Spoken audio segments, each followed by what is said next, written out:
Good morning class. आज हमारा 7th class का जो चैप्टर नंबर 11 है, नेम है transportation in animal and plants. तो इस चैप्टर को जब हमने क्लास में जो है कंसेप्ट के साथ डील किया था, तो उस टाइम पे आपके जो कंसेप्ट है वो क्लियर हो गए होंगे। तो आज हम इस चैप्टर को दीपक बुक की हेल्प से रिवाइज करेंगे, जो इसका ग्लांस है। उसके बाद हम इस चैप्टर के जो NCERT टेक्स्ट बुक के क्वेश्चन होंगे उनको सोल्व करेंगे। चलिए स्टार्ट करते हैं। सबसे पहला पॉइंट कह रहा है कि अधिकांश जो जंतुओं के शरीर में प्रवाहित होने वाला रक्त शरीर की विभिन्न कोशिकाओं को भोजन और ऑक्सीजन का क्या करता है, वितरण करता है। तो इंग्लिश मीडियम स्टूडेंट साथ में ट्रांसलेट करें। तो हम कह रहे हैं यहाँ पे कि हमारे जितने भी एनिमल हैं सबकी बॉडी के अंदर जो ब्लड है वो डिफरेंट सेल से जो है ट्रांसफ़र होता रहता है, और जितना भी उसका फूड है या ऑक्सीजन है उसका जो है ट्रांसपोर्ट करता रहता है। तो हमारी बॉडी के जो डिफरेंट पार्ट है उनमें क्या होता रहता है, जो वेस्ट बनता है उनका जो अपशिष्ट पदार्थ जिसको हम बोलेंगे उनका क्या करता रहता है, एक्सक्रीट पॉइंट करता रहता है, यानी उसको एक्सक्रीट करता रहता है, बॉडी से बाहर निकालता रहता है।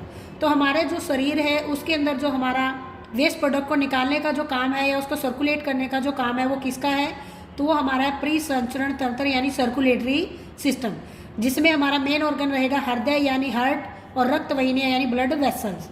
तो यहाँ पे हम देखते हैं कि जो हमारा रक्त होता है वो हमने क्लास में पढ़ा था, ये कंपोनेंट है, अलग अलग जो है डिफरेंट टाइप के सोल्यूट या सोलवेंट का जो मिक्सचर होता है, जिसमें हमारा प्लाज्मा होता है, रेड ब्लड सेल लाल रक्त कणिकाएँ होती हैं, श्वेत रक्त कणिका यानी WBCs होते हैं, या पट्टिकाएँ यानी प्लेटलेट भी मिलते हैं। तो ह्यूमन बींग का जो रेड ब्लड होता है उसका जो कलर है रेड, वो किसकी वजह से होता है, हमने देखा था कि वो हीमोग्लोबिन जो एक जो पिगमेंट होती है, वर्णक होता है, उसकी वजह से ये हमारा रेड ब्लड काउंट होता है। तो हमारा जो ह्यूमन का जो शरीर है या हमारी जो बॉडी है उसके अंदर ब्लड है या आर्टरी है या वेन्स है, उनमें हमारा ब्लड क्या करता रहता है, ट्रांसपोर्ट होता रहता है। और वो जब ट्रांसपोर्ट होता है तो उसमें सबसे ज़्यादा इंपॉर्टेंट रोल किसका होगा, हमारे हार्ट की पंपिंग का। मीन्स हमारा जो ब्लड है वो जो है आर्टरी और वेन से जब एक साइड से दूसरी साइड पे मूव करेगा तो वो जो है पंप चलेगा किसके अंदर, हार्ट के अंदर।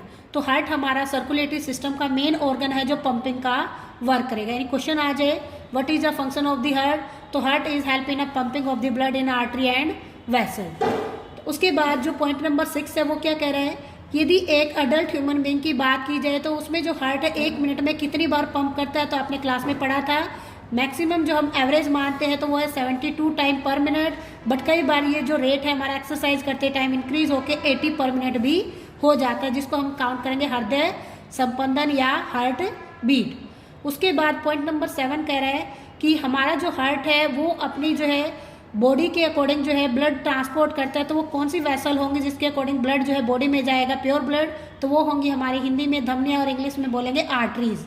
और ऐसी जो ब्लड वेसल होगी जिसमें इम्प्योर ब्लड जाएगा तो वो क्या होंगी, हमारी सिराएं यानी वीन्स, जो ब्लड हार्ट के अंदर लेके आएंगी। और जो हार्ट से लेके जाएंगी वो होंगी हमारी आर्टरी, जिसमें प्योर ब्लड होगा, बॉडी के पार्ट तक जाएगा। तो अब बात कर लेते हैं ह्यूमन का जो हार्ट हमने डायग्राम किया था उसमें कितने कोस्ट होते थे, कितने चैम्बर होते थे, 4 में क्या होते थे, 2 ऑरिकल यानी आलिंद होते थे, 2 निलय यानी वेंट्रिकल होते थे। तो हार्ट का जो बीट था उसको हम यदि काउंट करना चाहे तो हार्ट स्पेस जो था तो उसको हमने एक इंस्ट्रूमेंट से मापा था जिसको हमने नाम दिया था स्टेथोस्कोप, जो डॉक्टर जनरली जो अपने कान के पास लगा के जो चेस्ट से जो ऑब्जर्व करने की कोशिश करते हैं उसी इंस्ट्रूमेंट का नाम था स्टेथोस्कोप। तो हमारी बॉडी के अंदर जितने भी वेस्ट प्रोडक्ट जो है हमारे अकुमुलेट होते रहते हैं तो उनको निकालने के लिए जो एक प्रोसेस है जिसका नाम है एक्सक्रीशन प्रोसेस, जो हमारा किडनी के थ्रू वेस्ट जो है बाहर निकलता है, तो वो किस सिस्टम से निकलेगा, एक्सक्रीटरी सिस्टम से। तो हम यहाँ पे देखेंगे कि ह्यूमन का जो एक्सक्रीटरी सिस्टम है उसमें हमने बात की कि 2 किडनीज हैं, दोनों किडनी से आने वाले 2 यूरेटर हैं जिसमें यूरिन बन के आएगा, और बाद में सारा यूरिन जो है दोनों यूरेटर का एक बैग लाइक स्ट्रक्चर यानी यूरिथ्रा यानी जो हमारा काउंट होगा, लास्ट ओपनिंग यूरिथ्रा के थ्रू क्या हो जाएगा, मूत्र मार्ग से बाहर निकल जाएगा यूरिनरी ब्लैडर में स्टोर होने के बाद। तो ये डायग्राम आपने जो है ब्लैक बोर्ड पर अच्छी तरह से समझा था। और जो हमारा यूरिन होगा उसके अंदर क्या क्या होगा, तो जब भी आप देखोगे उसके अंदर कुछ ना कुछ साल्ट मिलेगा, यूरिया जो है वहाँ पे वाटर के साथ कंबाइन मिलेगा, और हमारी बॉडी से जनरली कई बार जो है पसीने से भी वेस्ट प्रोडक्ट बाहर निकल जाते हैं विदाउट यूरिन के भी। तो हमारा जो ह्यूमन बीइंग का जो माना जाता है कि एक्सक्रीटरी जो रेट है वो कितना होगा, तो हम 24 आवर के अंदर जितना भी हम पानी पीते हैं या हमारी बॉडी का ब्लड सर्कुलेट होता है तो उसमें से हमें 1.8 लीटर जो है यूरिन हम आउटपुट करते हैं, बट जो एग्जैक्ट है वो 1.5 लीटर माना जाता है अकॉर्डिंग टू बायोलॉजी। तो उस यूरिन के अंदर क्या क्या कंपोनेंट हो गए, 95% हमारा वाटर होगा, 2.5 हमारा यूरिया होगा, 2.5 हमारे वेस्ट प्रोडक्ट होंगे। तो ऐसे ही कुछ एनिमल है जो हमारे एक्वेटिक प्लांट या एनिमल है उनमें भी कुछ एक्सक्रीटरी प्रोडक्ट बनते हैं, वो भी रिमूव करते हैं अपनी बॉडी से, और वो होगा हमारा सिस्टम एक्सक्रीटरी सिस्टम। तो आपने डिफरेंट एनिमल्स के नाम भी पढ़े थे, जैसे सबसे पहले हमारा यहाँ पे है फिश। तो फिश के अंदर हमारा जो एक्सक्रीटरी प्रोडक्ट है वो जनरली किडनी का जो है इतना रोल नहीं होता, तो वहाँ पे सीधा ही वाटर के अंदर जो है यूरिया जो है डिजोल्व होकर वापस निकल आता है इन केस ऑफ अमोनिया। तो यहाँ पे जो हमारा फिश का जो एक्सक्रीटरी प्रोडक्ट होगा वो क्या होगा, अमोनिया। ऐसे डिफरेंट टाइप के एग्जाम्पल भी लिखे हुए, जैसे आपने क्लास में पढ़ा था। तो कुछ बर्ड है, कुछ कीट है, इंसेक्ट है, या कुछ हमारे रेप्टाइल है, उनकी बॉडी के अंदर वाटर का जो अमाउंट है लेस होता है, तो उस टाइम पे उनका जो यूरिया प्रोडक्ट है यानी एक्सक्रीटरी जो प्रोडक्ट है वो भी चेंज हो जाता है, और जिसका नाम होगा यूरिक एसिड यानी यूरिक अम्ल। तो आप हिंदी मीडियम स्टूडेंट भी बेटा साथ में सुनिए।